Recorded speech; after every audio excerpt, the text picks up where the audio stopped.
अखंड भारत का ख्वाब है कि अभी भी आप ये समझते हैं कि जो हिंदू जिधर भी आबाद है, चाहे अफगानिस्तान में है, चाहे पाकिस्तान में है, वो सब हिंदुस्तान का हिस्सा है और अखंड भारत जो है उसका हिस्सा है। तो ये एक आर्ग्यूमेंट उसमें आता है जो लोग इतराज करते हैं। अच्छा, मैं इसी हवाले से आपसे आगे से पूछूंगा, इसके साथ साथ एक मिनट अधर जी, इसके पहले अगले सवाल पे जाएं।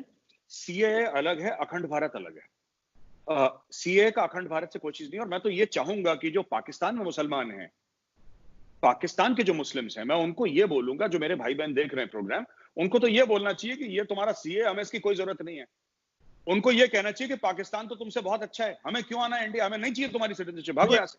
वो नहीं आना चाह रहे, उनको फिक्र है कि जो आपके मुल्क में मुसलमान हैं, जो माहौल आप पैदा कर रहे हैं, उनकी जिंदगियां वहां पे तंग आ गई। नहीं साहब, हम जो इंडिया में मुसलमान है वो तो सीए के लिए है ही नहीं। सीए तो बांग्लादेश, पाकिस्तान और अफगानिस्तान के लिए। इंडिया के मुसलमानों का सीए से कोई लेना देना नहीं।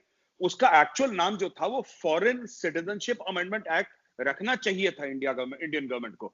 वो गवर्नमेंट ने वो सिटीजनशिप अमेंडमेंट, फॉरेन सिटीजनशिप, तो उससे क्लियर हो जाता कि हम फॉरेनर्स की बात कर रहे हैं। हिंदुस्तान का मुसलमान तो हिंदुस्तान का ही है, उसके बाप दादा यहीं पे दफने हैं, तो वो कहां जाएगा? वो उसने तो यहीं पे रहना है, उसकी मट्टी है ये एक नया सवाल उठाता है। आपने कहा कि हिंदुस्तान का मुसलमान हिंदुस्तान का ही। अब सीए के साथ एक एनआरसी भी है, national register of citizens.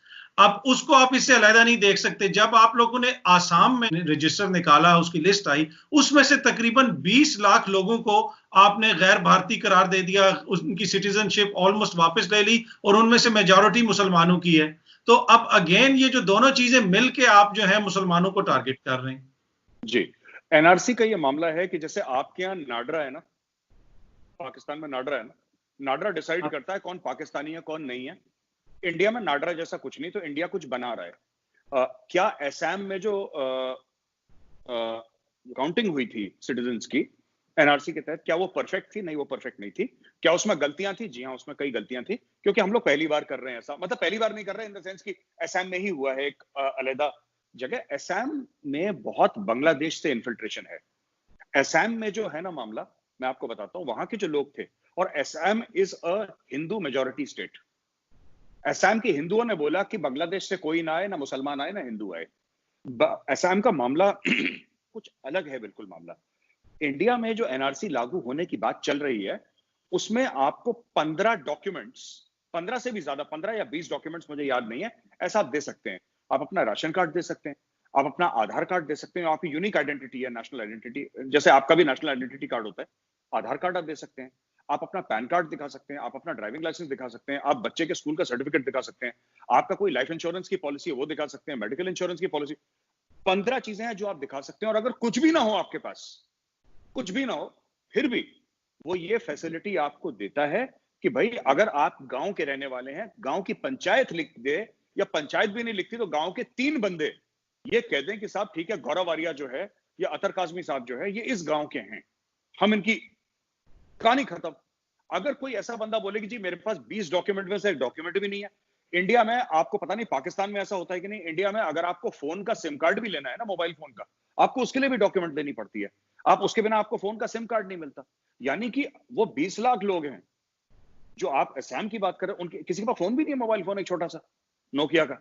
It's not possible. तो मैं, ये जो लोग कहते हैं ना, मैं ये नहीं कह रहा कि एक्सरसाइज हमारी बहुत परफेक्ट हुई है और हमने बड़े जी तीर उड़ा दिया हवा में, ऐसा कुछ भी नहीं है, गलतियां हुई हैं उसमें। लेकिन कोई ये बोले कि इसमें कोई अल्टीरियर मोटिव है मुस्लिम्स को टारगेट करने का, तो मुझे नहीं लगता ये बात ठीक है, ये जायज बात नहीं है। अच्छा, उसमें मेजर साहब आर्ग्यूमेंट ये है ना कि जो माहौल पैदा कर दिया है मोदी सरकार ने भारत में, वहां पे फेयर ट्रीटमेंट की आप एक्सपेक्ट ही नहीं कर सकते कि मुसलमानों को फेयर ट्रीटमेंट मिलेगी। मैं थोड़ा सा इसी रिपोर्ट की तरफ वापस आता हूं और आसाम के हवाले से बात करता हूं कि रिपोर्ट में सुप्रीम कोर्ट का जिक्र आया, आपने भी सुप्रीम कोर्ट का जिक्र किया। आसाम के हवाले से एक आपकी भारत की सुप्रीम कोर्ट का एक वर्डिक्ट है, उसमें वो उन्होंने जिक्र किया है कि आसाम में आईएसआई और मुसलमान ऑर्गेनाइजेशंस हैं वो बहुत ज्यादा मशरूम हो चुकी हैं, तो वहां पे इन्फिल्ट्रेशन है। तो ऐसा लग रहा है कि आपकी सबसे आला अदालत है जिसके पहले फैसले पाकिस्तान में पढ़ के सुनाए जाते थे, अब वो भी हिंदू नेशनलिज्म की मेंटालिटी है उससे मुतासिर हो गई है। नहीं, देखिए ऐसा नहीं है, क्योंकि अगर मैं अथर जी आपको बताऊं, इंडियन सुप्रीम कोर्ट बिल्कुल अलग है। आप इंडियन सुप्रीम कोर्ट का हवाला सिर्फ पाकिस्तान में नहीं, वॉशिंगटन में भी दिया जाता है, लंदन में भी दिया जाता है।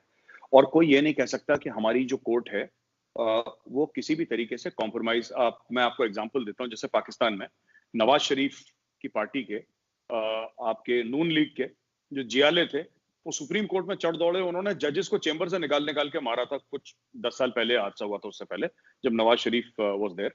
तो मैं आपको बताता हूँ, इंडिया में कभी ऐसा नहीं हुआ। मैं आपको बताता हूँ हुआ क्या है। एक आपने नाम भूल गया उस लेडी का, मैं, बड़ा भला सा नाम था, she was a Muslim lady. तो उसके जब हस्बैंड ने उसको तलाक दिया था, तो सुप्रीम कोर्ट ने बोला था कि भाई इसको मेंटेनेंस मिलना चाहिए, अपने हस्बैंड से एक मेंटेनेंस मिलना चाहिए, राइट। राजीव गांधी की सरकार थी, उसने सुप्रीम कोर्ट, क्योंकि राजीव गांधी को absolute majority in both the houses of parliament, भाई यहाँ पे तो पार्लियामेंट सुप्रीम है इंडिया में, उन्होंने बोला कि सुप्रीम कोर्ट, वो बानो करके कुछ लेडी का नाम था, क्या बानो था उसका, बड़ा भला सा नाम था, भूल गया मैं। तो राजीव गांधी ने सुप्रीम कोर्ट की जजमेंट को ओवररूल कर दिया और बोला कि नहीं, ये मेंटेनेंस नहीं देगी। अब जैसे काफी लोग कहते हैं ट्रिपल तलाक, ट्रिपल तलाक, आप बताइए क्या पाकिस्तान में चलता है ट्रिपल तलाक? तो सुप्रीम कोर्ट की आर्ग्यूमेंट थी अतर जी, सुप्रीम कोर्ट की आर्ग्यूमेंट जो कि एक हिंदू लॉयर ने दी थी, उसने बोला था कि कुरान की रोशनी में क्या सही है, ट्रिपल तलाक कुरान की रोशनी में गलत है। क्यों? क्योंकि उसमें एक मुद्दत, एक समय दिया जाता है। आप पहले तलाक देंगे, उसमें वेटिंग होती है, फिर दूसरी बार तलाक बोलेंगे, उसमें वेटिंग होती है। ये कुरान शरीफ में लिखा है, ये हमारे सुप्रीम कोर्ट में डिस्कस था। यहां पे क्या, आपने एसएमएस भेजा, तलाक तलाक तलाक, औरत को घर से लाओ, ऐसे थोड़ा ना आप कर सकते हैं। अच्छा, उसमें ये ना कि अब मुसलमानों को साथ लेके क्यों नहीं चलते? वो क्या, अगर एक हिंदू लॉयर समझ गया कुरान को, क्या मुसलमान नहीं समझते? उनका क्या इख्तिलाफ है? फिर वो क्यों इतना ज्यादा प्रोटेस्ट करते हैं? मेजर साहब, कुछ ना कुछ तो कहीं ना कहीं तो कुछ खराबी हो रही है ना, कि जो सिटीजन एक्ट हो गया, एनआरसी हो गया, ये तलाक वाला मसला हो गया, हर जगह पे मुसलमानों की रिजर्वेशंस हैं। देखिए, आप अगर कोई लॉजिकली अतर जी मुझसे आर्ग्यू करे, ठीक है, कोई अगर मुझसे बंदा इंडियन मुस्लिम बोले कि साहब, मेजर साहब, ये 4 चीजें हैं, मैं इस मामले पे डिस्कस करना चाहता हूं, तो मैं उससे बहस कर भी सकता हूं। कोई बोले कि नहीं मुझे वहम है, तो मैं वहम का इलाज नहीं कर सकता, वो मेरे पास नहीं है। जैसे फॉर एग्जांपल सीए, इंडिया में र्यूमर ये फैल गया कि जो सिटीजनशिप अमेंडमेंट एक्ट है वो भारतीय मुसलमानों के लिए है, उनकी शहरियत चली जाएगी। एनआरसी का तब जिक्र ही नहीं था, वो बाद में आया। तो पहले तो ये समझाना पड़ा कि भाई आपके लिए है ही नहीं, ये तो जो पाकिस्तान के जो हिंदू हैं या सिख हैं या बौद्ध हैं, अदर माइनॉरिटीज हैं पाकिस्तान, बांग्लादेश, अफगानिस्तान की, उनके लिए। तो ऐसे कई र्यूमर्स, और मुझे लगता है कि सरकार को, मोदी जी को थोड़ा सा इसमें मेहनत करके ना लोगों के साथ कम्युनिकेशन बेहतर बनाना पड़ेगा। कहीं कहीं कहीं ना कहीं कम्युनिकेशन में चूक गए हैं।